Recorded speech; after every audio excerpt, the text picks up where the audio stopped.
Hi, I'm Addison K. Witt, Poet Laureate of the Defense of Democracy and host of this podcast. The attack on America's public school system isn't slowing down, but neither are we. Here you'll meet authors, educators, students, and defenders from across the country who aren't just sounding the alarm, they're answering it. You'll be informed, you'll be moved, and if we've done our job right, you'll be ready to stand with us. This is the Defense of Democracy podcast. Let's get into it. Hello, I am Addison K. Witt, Poet Laureate of the Defense of Democracy and host of the Defense of Democracy podcast. Today, I am super excited because I have the pleasure of speaking with someone whose work sits at the intersection of education, humanity, and transformation. Erin Jones is an award-winning educator, speaker, and author known for her deep commitment to helping individuals and communities grow through understanding, empathy, and honest reflection.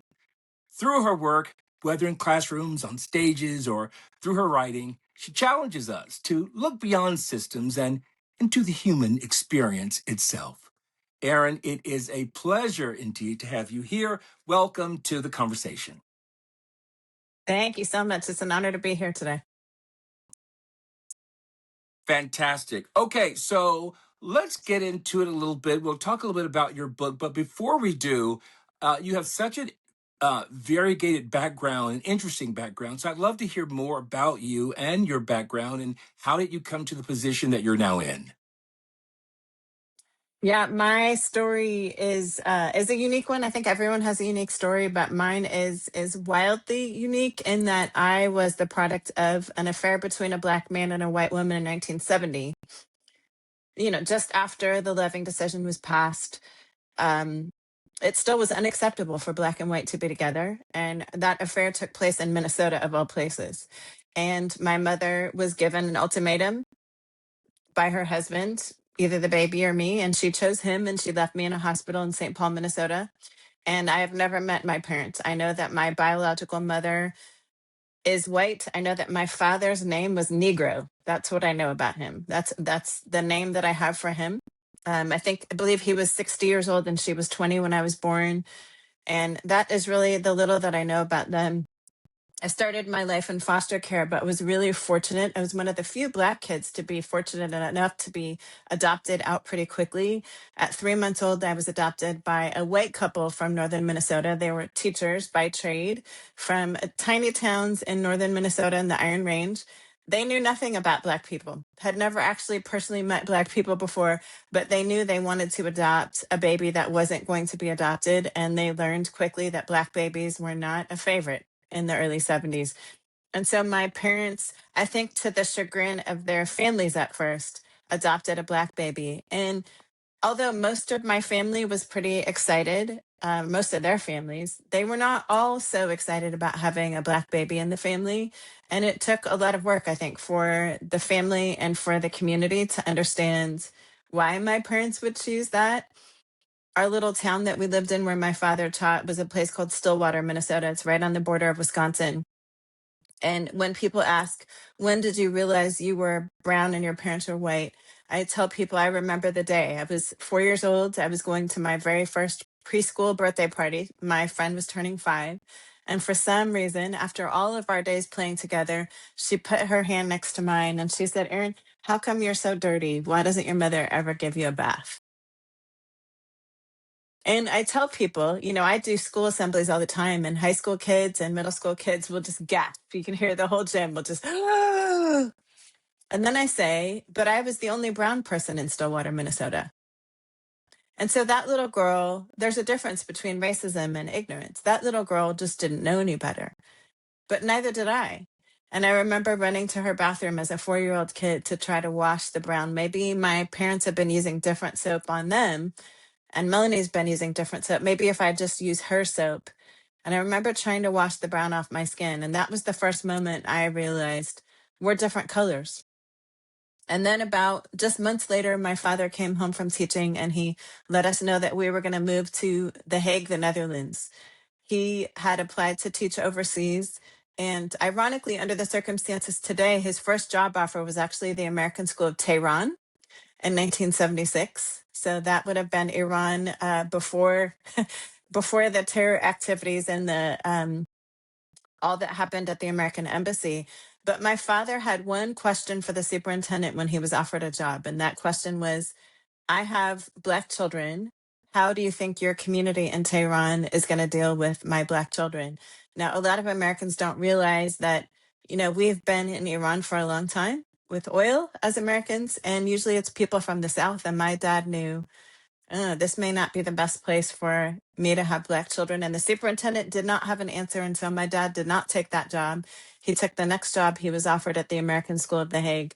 And so I would end up growing up around ambassadors' children, State Department children, execs from oil companies and Microsoft, Europe, all the big American tech conglomerates, their headquarters, most of them were in The Hague. And I grew up around kids of incredible privilege, kids from all over the world, kids from Lebanon and Palestine and Israel whose parents wanted them to learn English. And so I grew up as this Black girl in an environment with very powerful people. Every American president walked the halls of our building when they came to the World Court. The United Nations World Court was about a mile from my middle school. And so we had visitors from there all the time. The royal family walked the halls of our school building. And I think I learned as a little girl, they are no different from me. They were born into money, they were born into power and privilege, but I am no less smart. I don't have any less potential because of who I am and where. And my parents just fed into that. They always told me, you can do anything you want to. And so I was the first girl to play boys varsity soccer in the 8th grade. And then when I got to high school, I made all 3 varsity teams, soccer, basketball, softball. But then I also took 11 AP classes and I could speak 4 languages fluently by the time I graduated from high school. I didn't know what it was to doubt myself or to believe that because I was in this skin, I couldn't. And then I came to America on a scholarship for college. I actually got accepted at Princeton first and chose to go to the sister college to Princeton, Bryn Mawr College outside of Philadelphia. And that was my first encounter with really overt racism and with doubt, with people suddenly believing, oh, you're in skin that doesn't belong here. And I actually had a woman my freshman year, two months into college, who walked up to me and said, you're only here because we have affirmative action and you have to be here. We have to have 10 of you. And that was the first time I doubted myself. And then I had professors who doubted me. And it was the first time I experienced adults who believed that I didn't belong and that I couldn't accomplish. And then playing basketball in college, I realized that, oh my gosh, all my Black peers who grew up in America experienced that doubt from the time they started school. And that's when I knew what I could contribute to the world was education. And so I called my parents at the end of my freshman year and said, I'm not coming home. I want to be a teacher like you, but I want to teach kids who look like me. And that was 36 years ago. And I never did go back. Wow, you have just laid out a rich tapestry of experiences and so many issues that have converged into one person giving you this um, really interesting perspective on the world. And you have grown up between cultures and languages and identities, whether biracial or uh, transracially adopted and raised internationally. I mean, you've got the trifecta, and so I'm wondering if that has given you, or if it gave you an earlier understanding of your identity, because you did talk about not doubting yourself, and do you feel that it gives you a perspective that is different than most American people? I think it definitely gave me a perspective that was different than most Americans, partly because I grew up technically as an American overseas, but I grew up watching America from a distance. So I grew up always having to think about myself in contrast to the Dutch people, in contrast to the French, in contrast to the Swiss. My dad taught in Switzerland every summer. And so we spent our summers in Switzerland. And part of learning other languages, you almost have to learn more about yourself and how your language works in order to really learn another language well. And so I had to learn things about myself and how I speak and the cultural norms of my house in order to figure out, oh, wow, in France, they do this. In Switzerland, they do this differently than in my home. And so I was constantly having to negotiate identity and figure out who I was in contrast to other people. And when I came to the United States, people kept trying to tell me who I needed to be. And this is what we expect of you, especially because of the skin that I wear. And I'm also 6 feet tall. I happen to be a really great athlete. I've tried out for 2 WNBA teams, so I'm a better than average athlete. But a lot of people assumed because of the skin I was in, just athlete. Like, keep yourself in that little box. And, when they hear that I speak French and Spanish, that people are always so shocked. And then I met my husband. My husband is a Black man, and he grew up in Tacoma, Washington. His grandfather was one of the first Black landowners in Tacoma. And being married to him also helped me navigate, like, what does it mean to be Black in the United States? People were constantly telling me I wasn't enough, and you're not Black enough, but you're also not white enough. And I think I came to this realization, being married to my husband and playing basketball in mostly Black spaces, that I'm never going to be Black like anyone else, and I'm definitely not white. And so I'm Erin, and I present as Black. I wear my hair naturally on purpose as a way to say, like, I own this. This is the skin that I'm in. I love it. I love the skin that I'm in. And I also do it partly to signal to kids, like, own you, do you, exactly as you are. For biracial students, I tell them, you're never going to be Black enough for some, and you're going to be too white for others, but you just have to be you enough, and that's important. But I also walk through this country realizing that I will be judged. There will be stereotypes about me because of how I present. And I tell people, my husband and I both are disruptions of narratives. Our children are disruptions of narratives. Our youngest son got one wrong on the SAT. He is a 6'4", non-athletic Black male. He's a man. He's 29 years old. He makes $150,000 designing video games. We are walking disruptions of the narratives that are told about Black people. And I believe that has helped me in education. It's helped me as a policymaker in education. It helped me as an administrator really lift the system, or cause the system to look at itself and say, where are we doubting groups of students and families because of stories that have been told in this country, that have been in the air for so long, that we've got to disrupt? So, Erin, in your book, Bridges to Heal Us, you speak often about racial healing. But before healing comes honesty. What do you mean by that? You can't heal the thing that you're not willing to acknowledge. And I find in my 36 years now in the United States as an adult, there is a segment of Americans that don't want to acknowledge the truth about history.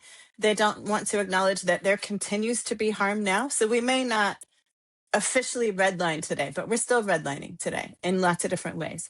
We may have changed laws over time, but there's still impacts of those laws.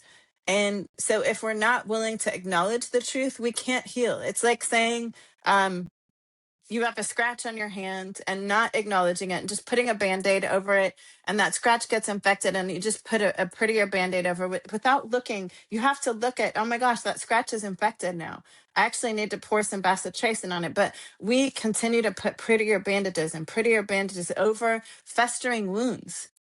And I think that, for me, is the greatest struggle of this country. And I think with this current administration, that has been really highlighted. They have physically said, we're going to take these things out of history textbooks. We're going to not allow people to read these books. And here's the reality of any nation's history, whether the Netherlands, where I grew up, or the United States. Every nation's history has beautiful things about it and really awful things about it, and everything in between. And so I am not one that says, let's just look at the horrible things that have happened in this country. But I am saying, if we want to heal from the horrible things, we have to be willing to acknowledge them. So whether that is slavery, whether it's access to the GI Bill, whether it's who has access to quality transportation and education, if we're not willing to name those things and be honest about how did those things come to be, we can't ever actually speak to healing. And we'll just continue to put bandages on, and the wound underneath that bandage will continue to fester. So, do you think then, as an educator, it is more difficult and challenging to teach history? Is it more difficult to discuss race? Or is it difficult to help students sit inside the discomfort without feeling fear? So I don't know that I can say one or the other of those three choices. I think they're all difficult. What I have found, and this is where my experience is really unique, being raised by white people, having had white grandparents. My grandparents have been passed away for a long time now. The thing that I learned about white folks, particularly of a particular generation, my parents are 81 and 82 years old. Um, so they grew up in the 40s and 50s and 60s. There is a whole swath of the United States of white folks who were taught to not talk about race. They actually don't talk about race. They don't talk about gender. They don't talk about sexuality. They don't talk about politics and mixed company. They don't talk about religion. There are all these things that are off the table that we just la la la. We don't talk about them. And so for that generation, folks that are really my age, 50 and older, they have been raised that it's improper to talk about these things, and so they have then raised children, and their children have raised children to think it's improper. And one of my philosophies when I do teaching, either with children or with adults, is to say we can't ever get good at a thing we don't practice. And if we're unwilling to name a thing and to talk about a thing, whether that thing is race or it's gender or it's sexuality, if we're not willing to even talk about it, we can't get good at talking about it. You can't, I am a runner, and I had to take a month off because I was really sick in February. And I just have a race next week. And I realized last week I probably need to run to get ready for this race. But guess what? I've been running until February when I got sick. I was running 5 days a week. So my body has built up the stamina, but then I took a month off, and woof, last week kicked my behind. You can't get good at running if you don't run. And I have become a great runner because I have run 4 to 5 days a week over the last 5 years. I was not a good runner before that. I was a great basketball player. Basketball and long distance running, two very different things. So I thought when I first started long distance running, I'm going to be awesome at this because I'm a great athlete. And I realized really quickly, ooh, basketball is up and down fast, and then you stop for a minute, and there's a ball on the sidelines, or you have a pause for some reason. There's a foul. Running is, you got to build stamina over time, and you can't do it all at once. You can't train for a race the week before. You got to build up stamina. It is that way around talking about race, and it's that way with students about addressing fear. So part of my job as a classroom teacher, but now even when I do assemblies at schools, is how do we create spaces that are safe enough for people to be brave? Because I think fear comes when you don't trust the people around you, and you're worried about, ooh, maybe if I'm honest and share my honest feelings, people won't be able to hold them. So, one of the things that I am really good at as a teacher is spending time up front with my students, not talking about history or English, but talking about how we're going to be together. How are we going to be humans together? How are we going to do this thing called school together, and giving them opportunities to fail at games, at really, really late things? So we played a lot of games.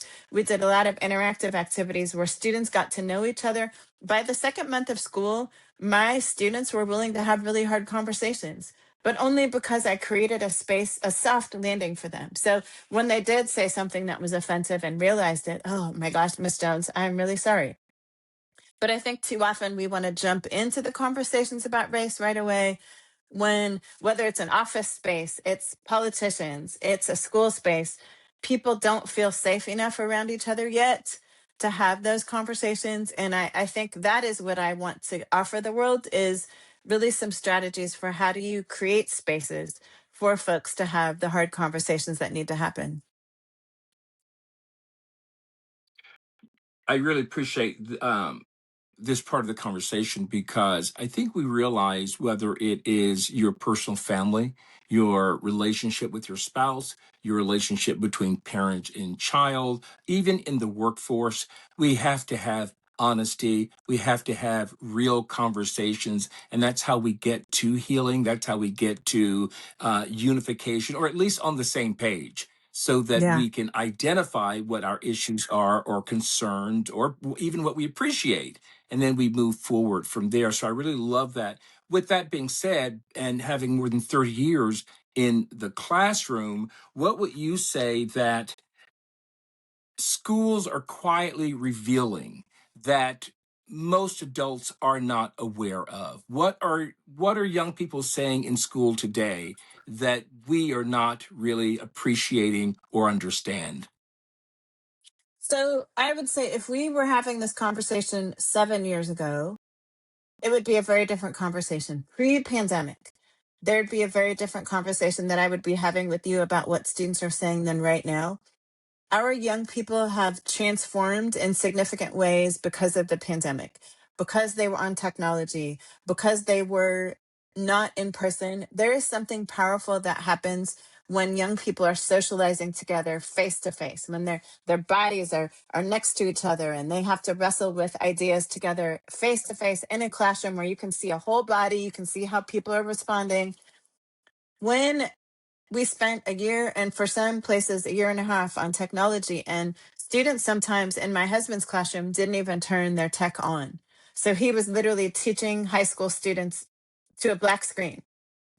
There's no way to build safety in that kind of an environment. I'll tell you, the teachers hated it, the students hated it.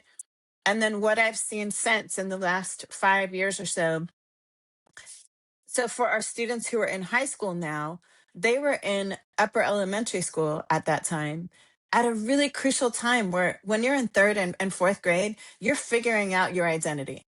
Kids are learning about they're learning to read and write and do basic math in kindergarten through second grade. But third and fourth grade, kids are figuring out, who am I in the world? Who do I want to be? What's my personality? How do I see my identity? So kids, even their racial identities are beginning to really come out as they hit third, fourth, fifth, sixth grade. So we have a whole crew of kids that was not in person able to figure that out. And so what they were doing is they were online. A lot of those kids, third, fourth, fifth graders, were on social media apps. They were playing video games. They were having chat room conversations with grown adults who not always had the best intentions for them, learning about identity and sexuality and sex and just all these things. And what I have found, especially 3 years ago when kids came back in person, I would go into schools and students would be on their cell phones in the lunchroom, sitting next to each other around a table, 8 kids around a table with their cell phone, not even talking. They didn't even know how to talk to each other. There was so much fear about even talking, and they literally had not practiced talking to one another in person, and they didn't know how to do it. And I think 2 years ago, schools realized, man, we got to get kids back talking to each other. And then over this last year, you're seeing lots of schools now take cell phones out of the room because kids were so tied to their cell phone because that was the means by which they spent a year communicating. They didn't even know how to function. They couldn't stay focused in class. And it was so easy to go play a game on their phone under the table, thinking they're slick. But schools now are realizing, man, there's danger to these phones being in classrooms, not to mention the cyberbullying. But the other thing, and you may have seen my post about this on TikTok, the slurs in hallways right now are at an all-time high. So, I've been working in schools for 35 years. And there were always slurs every once in a while in a hallway. But 10 years ago, if I walked through a hallway, even in a school that I'd never been to before, I could look at a kid when they said a slur and they would say, "Oh, I'm sorry, I'm sorry." And they would go about their business and they would know, this is not appropriate here. Now, I walk through a hall and I look at a kid and they just keep talking. They just keep talking. They keep dropping the N word. They keep saying the B word, right? Well, I'm standing right next, and I can stand and just do the stare down, and I'm good with the teacher stare down, the mama stare down, and they will just keep talking, and there's no shame. One of the things that has happened in schools, my experience has been with all the online interaction, there's been a leveling of the playing field for kids. So they feel like they're equal to any adult. So how they talk to their teachers, how they talk to their peers is as if they are adults. And so I run into teachers all the time. They want to call teachers by the first name. They want to call their teacher the B word. or say what's up my N-word in the hallway, even to teachers. It is wild, but part of that happened. There was this flattening that happened in the virtual world, and there were not adults to tell them, hey, this is probably not appropriate for you yet. And it's probably not appropriate here.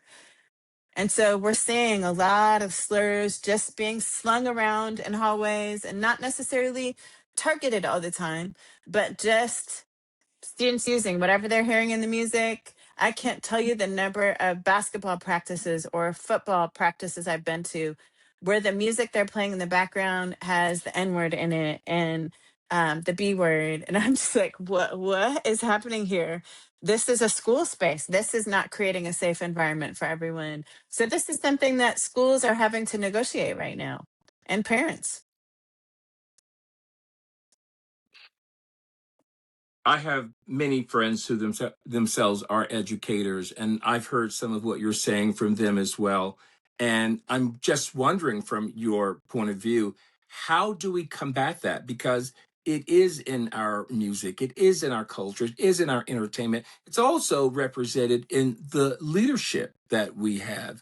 And so, as a society, how do we not only address it, but set up systems to, again, have an honesty, talk about it, and Yeah. then what are some steps that we can take to address it? I think what is really hard about this moment is our leaders, and not just one leader. We have several leaders that are top officials in our nation right now who say really abhorrent things about groups of people. And this is not about my being anti-Republican at all. I have plenty of friends who I have run for office at the state level. So I have plenty of friends who've run for governor who are Republican, who've run for the executive offices who are Republican. This is not anti-Republican, but we have someone in office right now. I mentioned that every president, when I was a child, walked the halls of my school building. So I was in school in the Netherlands from 1976 to 1989. So every president walked the halls of my building.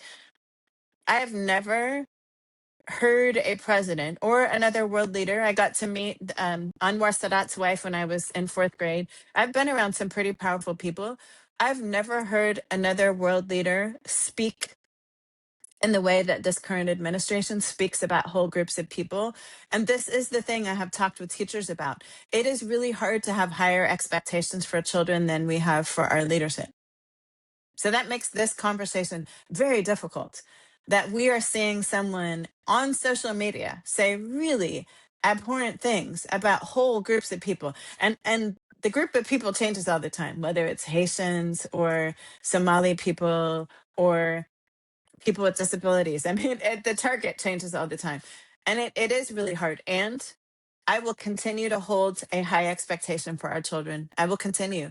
And I think we need to be honest about what is the culture that we want. We can't allow one or two people or social media to drive what is the culture we want in our classrooms, in our communities. We get to decide that. I may not get to decide what our president or vice president posts on social media, but I do get to decide the environment that I'm in. So whether it's a classroom or it's an office building or it's a political environment, we get to decide what's the culture, what is going to be acceptable, and what we tolerate, we say is okay. And so, what I would say to any educators listening, you get to decide the culture of your school space, or kids will decide for you. Culture will either create itself. Culture just happens. Culture is kind of the rules that we make, often the unspoken rules that we make in a space about how we're going to engage. You can either allow the culture to happen, or you can be intentional about saying, in this space, here's what is acceptable. In this space, here's what's not acceptable. In this space, I, as the adult, will not tolerate these kinds of words. And I don't ever say just the N word. I have conversations with children about words that cause harm. So whether it's the R word or the B word or the C word, or talking about ice, like sicking ice on some of your fellow students, I don't play that. And my students knew from the very beginning, language matters and language has power. How can I be an English teacher and not talk about the power that language has? So we talk upfront in a school year about the power of language, that language can be used to lift people or it can be used to oppress people.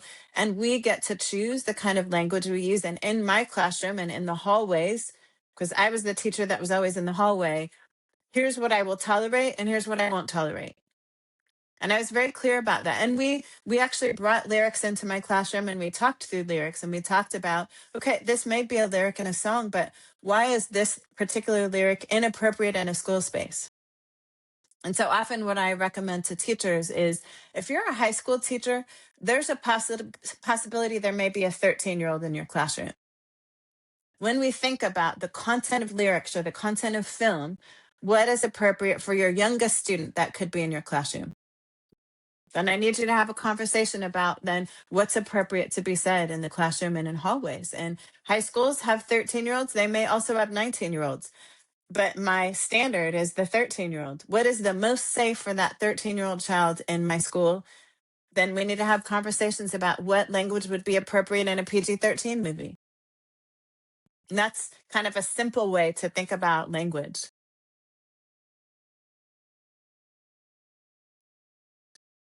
You are very intentional with the standards you set, and it's clear from your background why that is so. I'm wondering, are you having conversations with the parents of these students? And if so, how receptive are the parents when these conversations are brought up?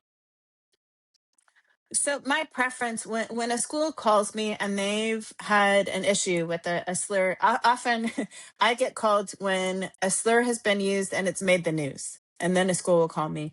And one of the things I share is I want as much as possible to engage students in the conversation, educators, and families.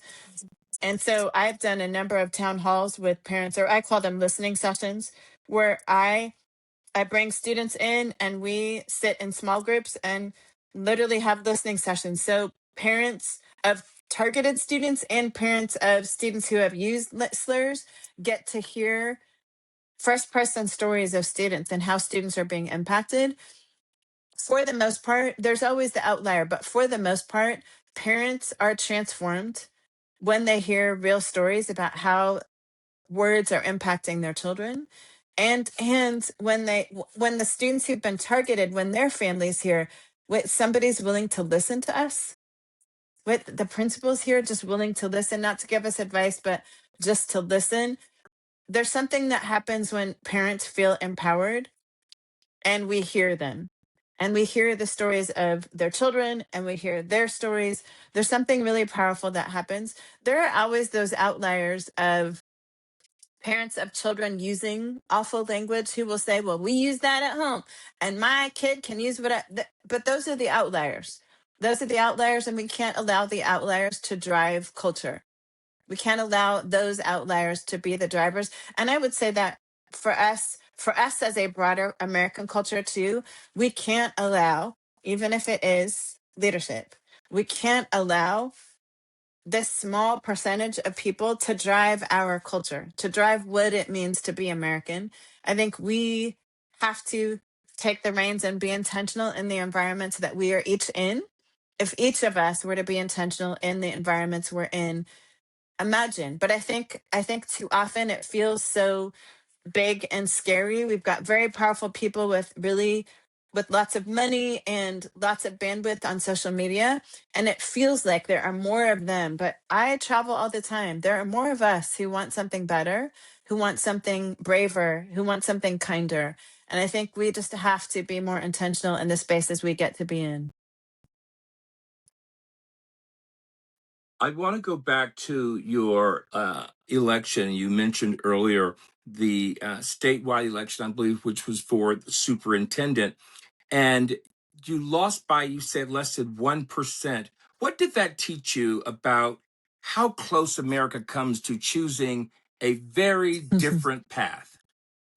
Yeah. That's such a great question. First of all, with Yes. state with state superintendent, much like I would say the election of 2024, I lost partly because a lot of people didn't even vote for state superintendent. So they voted for all the other things. They voted for governor and they voted for all these things and didn't really understand why they needed to care about state superintendent. And I would say the same is true in the election of 2024. First of all, Donald Trump did not win by a large margin. No matter how much he tries to say that, he won by about the same margin. He won by about 1%. And so much of that was the numbers of people that just chose to stay out. The numbers of people who voted in their state elections but didn't vote at the top of the ticket, it matters. Like each of our voices matter.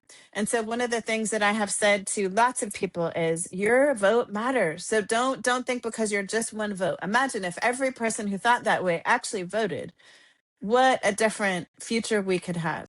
Here's the other thing that it taught me though. I've been an athlete my whole life. I don't like losing, but I know how to lose and get back up. And losing by 1 percentage point, as a person who had never been in politics before, I'd never run for anything. I never ran for anything as a high school kid or a college student. I ran against a 27-year veteran politician. Like he'd been elected in some way for 27 years. That was a win. And not only that, I was the first Black woman. I am the first Black woman in my state to run statewide. That was a win. To lose by 1 point as the first Black woman to run for statewide office was an incredible win. And what is amazing now, when I lost, it propelled so many Black women to run for office that now we have the largest Black caucus in our legislature of any state west of the Mississippi. And so it wasn't a loss. Wow. It was an invitation to others to engage. Well, that's brilliant because so often we are caught up in our efforts and what we are doing or what we've achieved. And in many ways, our efforts are connected to others. And sometimes just showing up does make the difference for someone else. It creates the visibility, the inspiration. In your opinion, you spend a lot of time in the classroom. What are young people carrying emotionally right now that many adults are underestimating? For example, I used to own an acting studio and I taught a lot of young people, children. And when they came to my studio, I would say to them, your parents' job is to guide you, to be your support and protect you. In this acting studio, I have to expect complete honesty, and I will not accept I don't know as a reason or an explanation. I believe that you always know the truth is within you.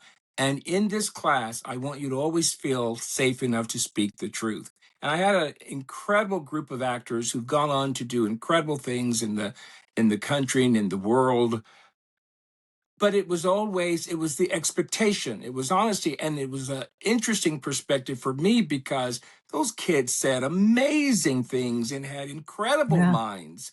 And I have always felt very fortunate that I got to experience that in some ways that the parents did not. So to go back to that question, what are you seeing? Where do you think adults oftentimes underestimate young people? I think we think they don't know what's happening right now, that they're not aware of all that's happening in the nation and in the world. I think we think their voices don't necessarily matter. They are the experts of their own experiences. And it's why I love being in buildings and just taking time to listen to young people. They are the experts and they're so aware of what's happening. And they do have so much compassion. If you allow them to speak about it, they do have so much compassion and they want to use their voices and their bodies for good. We just have to give them a platform to do that. And so I think and I get to speak in elementary schools, middle schools, high schools, and colleges, even the elementary children. For example, tomorrow, there's a whole crew of kids who will be in our state capitol tomorrow. I spoke at their school 2 weeks ago, and I'm going to go have lunch with them tomorrow and introduce them to all of like the Secretary of State and the legislators that I know. I'm going to introduce them around our state capitol. These kids are ready, and they're ready to be thinking about their future. I think a lot of adults are hopeless, and that is teaching their kids to be hopeless instead of finding ways to be full of hope and really encouraging your children to dream.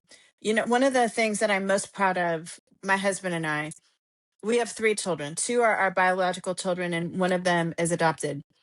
And they are three very different children, all of them acting. Addison, I wish you could have met my three kids though, because all of them loved acting and they love singing. So all three of my kids were performing, actually are performing artists. My youngest child just won an award in LA for improv comedy, like best new improv comedian.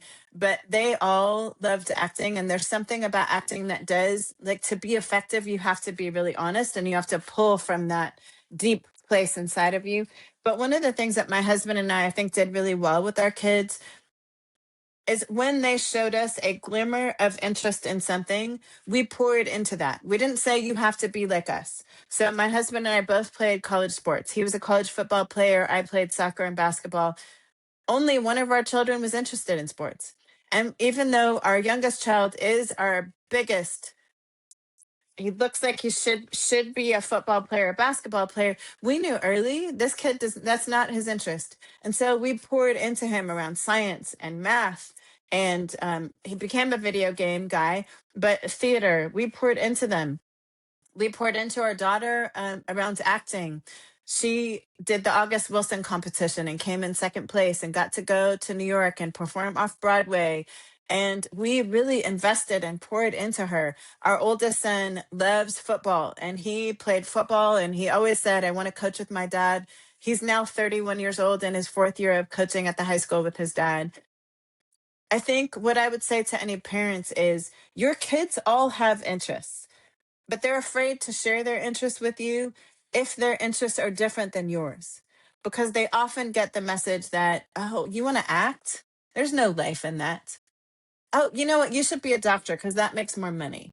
And we need to stop that and just invest as much as we can in getting to know our children and what does make their heart light, what does give them a smile, what do they feel like, I really want to learn to do this.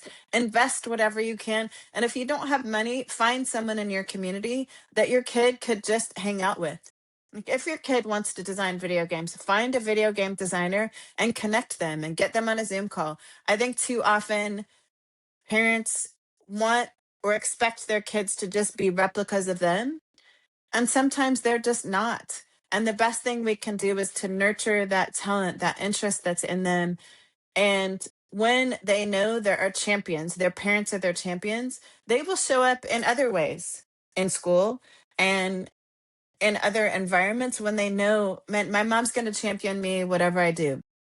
Whatever I do, even if I realize, oh, I don't know that I really like that thing, mom is going to champion me. And that is the greatest skill you can have as a parent, is to be the champion of your kid. Even when they mess up, pick them up, get them back on the path, and support them no matter what. No matter what. That's I think sometimes a tall order, because we all feel, and oftentimes many parents feel, they're being pulled in so many different directions. But you're really talking about how incredibly important it is to be present for your children and for your family. Last question here. If you had Yeah. 5 interrupted minutes with every parent, educator, and elected official in America, aside from being incredibly exhausted, what truth would you insist they face right now? You know, it's funny. I was just having lunch with my parents yesterday. My parents are retired educators. They retired 15 years ago and came to the United States to live near me. And now they're in a retirement home, and I go visit them every day. We were having dinner last night, and we talked about this very question. If I could do anything in education and wave a magic wand and do one thing, I would end state testing.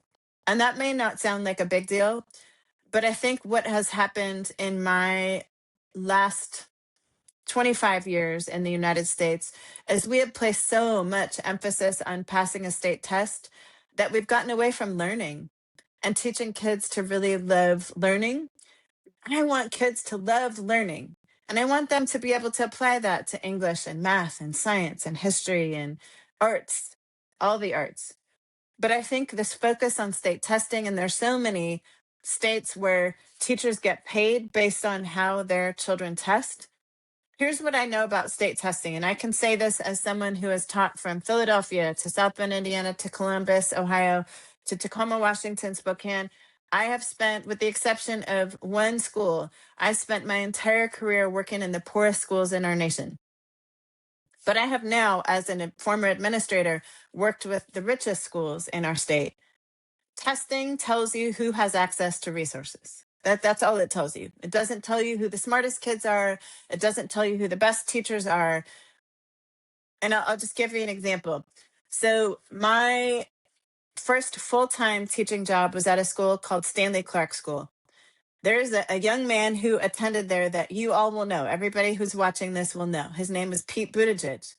I was his PE teacher in the 8th grade. His last 3 months of the 8th grade, I was his substitute teacher, and then I became a full-time teacher the following year. I taught English and PE.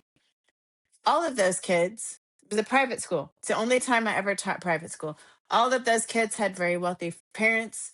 All of them had wraparound support. Pete is a great example of that. I mean, Pete is amazing, but so were all of his classmates. They were all came from, their parents were professors at Notre Dame. They worked in the hospital. They were lawyers in South Bend. All of those kids had all the support they needed to do well on a state test. Clay Middle School, which is just miles down the street, is the public school. And I taught there, I subbed there for 3 months as well. Those kids had no resources. They had books that were falling apart. They did not have teachers who stayed in the building very long. The expectations for those children were so low. I remember coaching 8th grade girls basketball that year, and I set my own expectations. I said, every child who plays for me, you can only play if you have grades that are C or better. So I will not take D's or F's. You're in 8th grade. You need to at least get C's. If you have a D, come see me. And I let all the girls know 2 weeks before season started, I will sit with you after school until that D is a C. So you need to let me know if you have a D. I'll never forget, this young lady brings her paper to tryouts, and she has 5 D's and an F. And I said, girl, you are not playing. That I was very clear about my expectations. And she said, well, my mom says I can't play and you can't tell me. I was like, what the heck? Turns out her mom was the principal. And her mom said, my daughter is not a student, but she's a great athlete. And this is the one place that she excels. And I was a first year. I'm 23 years old. I don't know how to push against the principal. It's another black woman. Principal. And I just remember going home that night and crying. Like, here's a kid who, yeah, school may have been hard for her, but her mom set the standard so low for her that she forced me to let this girl play. And she was amazing. She was already 6 feet tall as an 8th grader, muscle bound already as an 8th grader. Yeah, she was going to be a great basketball player. But here's what I already knew as a 23-year-old who played college basketball.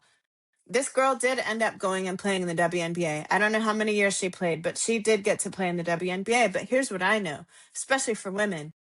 We don't get to stay in the W very long. So if you are good enough to play in the WNBA, if you don't know how to read, write, do basic math, you are about to be screwed because you don't know how to read your contract. You can't advocate for yourself. And so I saw that message really clearly. So 2 things, if we could get rid of the state assessment and just focus on making sure every kid could learn, and that we set expectations for every child that allows them to really thrive in schools. And that does mean that some kids are going to struggle with math. Some kids are going to struggle with writing. But it doesn't mean we write that off and just let them graduate without being able to do those things. Graduation ought to mean something. It ought to mean something. Every kid who gets a high school diploma ought to be able to read, write, do basic math. That should be the bar.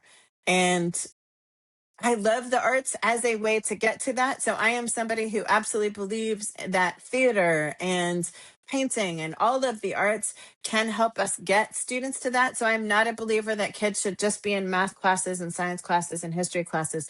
But I believe our expectation for every child, I don't care where they grew up, I don't care who they are, every child should be able to do basic skills by the time they leave, because how else can we produce citizens who are able to be involved? And that is the purpose of public education in the United States, is to produce people who can now contribute to this democracy. And they can't contribute if they can't read, if they can't write, if they can't think critically, if they can't do basic math. And I think we have lowered the standard in a lot of ways. And I think, unfortunately, our state tests and our focus on that, it also costs millions and billions of dollars to do the state test and assess it. And we're not getting the bang for our buck in that way. We could be using those resources to make sure that every child gets what they need to thrive and contribute to our citizenry. Wow. I could go on and on asking more questions and follow-up questions, but I'm going to end it here. And before I do, is there anything more that you would like to say? I follow you across your social media, and I love your posts. They're insightful, they're personal, and they are a call to action. You often charge us to take a look at ourselves, our behavior with each other, creating the kind of society that we believe is more generous, more thoughtful, more compassionate. So, anything more you'd like to add before we part?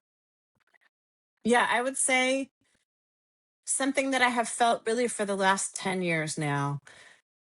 I think too many folks who live within the boundaries of this nation, so citizen, non citizen, don't really care. Too many people here have decided what they don't want America to be, but they don't have a clear vision of what they do want America to be.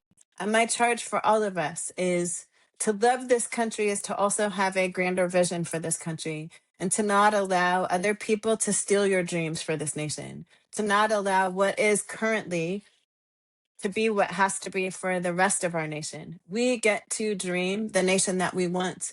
And I absolutely believe there are more dreamers, more people with a grander vision for this country that is kinder and gentler, more inclusive, more brave. I believe there are more of us around, but it is so easy to allow our brains to be driven by what we don't want and what we don't like. And I want to call each one of us, I want you to think about what you do want. What is the best version of the United States? And how can you and your little corner of your world be part of making that a reality? So, for so many people, you feel like, well, I don't have control over the Congress. I don't have control. I don't have a direct line to my governor. I feel helpless. You're not helpless. You live in a neighborhood. You live in an apartment complex, a duplex. You live somewhere. Begin to make that a reality right where you are, with the people that you get to engage every day, whether it's your neighbor, or as you're walking down the street, it's the neighbor from a block away. It's the barista at the coffee shop. It's the cashier at the grocery store.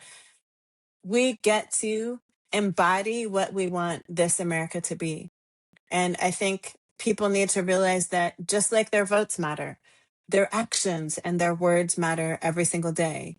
And don't think it's just me, it's just little me. I don't have a title, I don't have a role, I don't have a lot of money. That doesn't matter.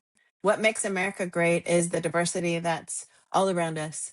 And so what you bring to the table absolutely matters. Use that. Use that for our good. And imagine if we could all link arms and be the best version of ourselves for this country. Imagine what America could become.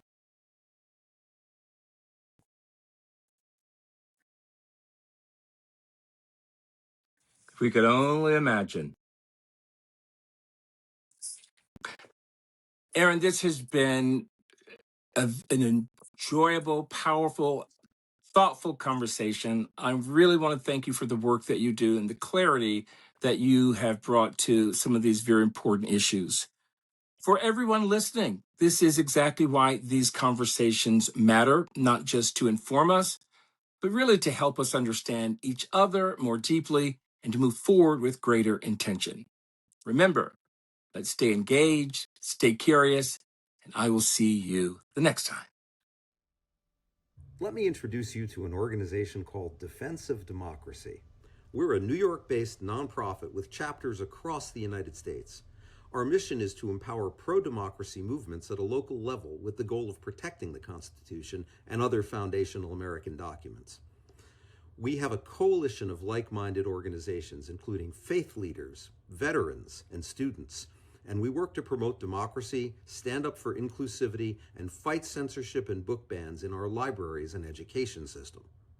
Well, for just $5 a month, about the price of one coffee-type beverage, you can support Defense of Democracy's mission, and you can make a difference in your local community and really in the entire nation. That's just $5 a month. I'm going to say that again. Not a day, not a week, $5 a month. One day out of 30, you can brew your coffee at home and stand up for the America that you know and love. So scan this QR code or visit defenseofdemocracy.org today. Put on a pot of coffee. We got work to do.